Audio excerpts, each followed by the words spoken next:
Bonjour, donc je suis docteur Zoloré, je suis néphrologue, on peut dire néphropédiatre à l'hôpital pédiatrique de Canastel, à Oran. Donc nous avons présenté une étude rétrospective de 10 ans sur la dialyse péritonéale pédiatrique. Donc l'objectif était tout simplement de voir, d'avoir une idée globale sur notre activité sur les 10 ans, de voir comment de s'auto-évaluer en fait. Si on ne fait pas d'études sur notre travail, on ne peut pas savoir si on est bon, si on ne l'est pas et quels sont nos points faibles en fait.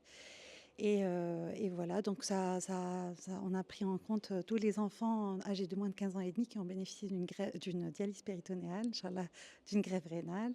Et puis, donc la tranche d'âge était allée de 1 mois et demi jusqu'à 15 ans. 15 ans.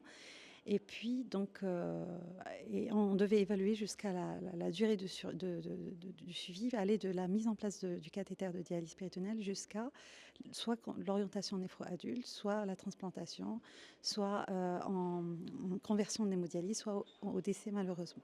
Le profil des enfants, alors justement, donc on avait tous les âges, avec tous les poids aussi, on a eu quelques IRA à gérer, donc vous savez que la dialyse péritonéale c'est la meilleure technique d'épuration après la greffe rénale, c'est même la seule technique disponible en Algérie parce qu'on n'a pas les lignes néonatales, et en fait on envisage la dialyse péritonéale chez les tout petits nourrissons qu'en cas vraiment d'urgence, c'est-à-dire de surcharge hydrosodée ou d'encéphalopathie urémique ou d'anorexie, parce que du moment qu'on peut temporiser la dialyse chez un nourrisson qui a une insuffisance rénale terminale, on le fait parce qu'il y a une maturation néphronique qui fait que vers l'âge de 12 ans, 2 ans, on peut avoir une amélioration de la fonction rénale et on peut temporiser de manière assez longue la dialyse péritonéale, le passage en dialyse.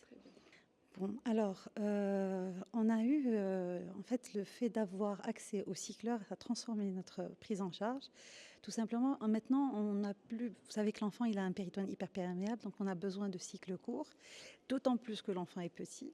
Et ça a permis non seulement aux enfants d'avoir une meilleure qualité de vie, parce que la dialyse se fait le soir, pendant qu'ils sont branchés pendant leur sommeil. Donc la journée, ils sont libres, de même que la maman, qui est censée assurer les soins. Donc il y a une meilleure qualité de vie.